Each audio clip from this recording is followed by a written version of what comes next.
Meet the real Dilophosaurus. Start with what it did not have. No expanding frill. No venom. Neither one has any basis in the fossil record. The venom was invented for a novel in 1990. The frill added for the film 3 years later. What the fossils show is stranger. Two crests, not one ridge down the middle.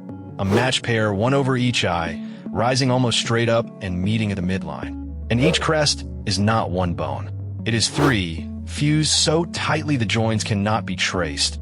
A ridge at the tip of the snout, the bone over the nose, and the bone in front of the eye, which reaches back past the socket.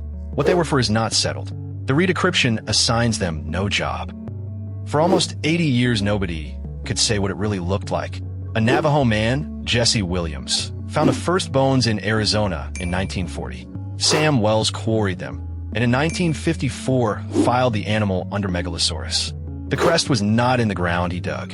It turned up in 1964 in a second, larger skeleton, and 6 years later Wells renamed the animal for it. Dilophosaurus, two-crested lizard.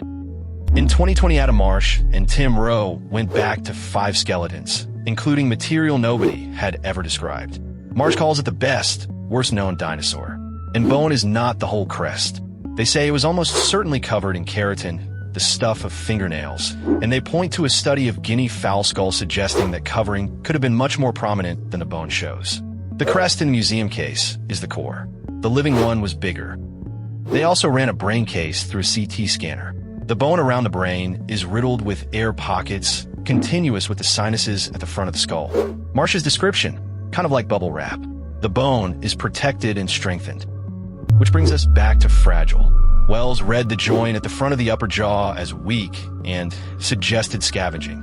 With 5 skeletons on the table, it reads the other way, strong and immobile, in the paper's own words.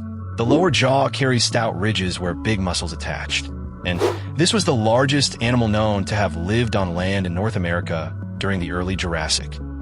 It took 5 skeletons and almost 80 years to work out what was on its head. It took one film to make everyone certain they already knew.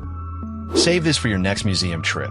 A crest on a skull is only the core of what the animal actually wore.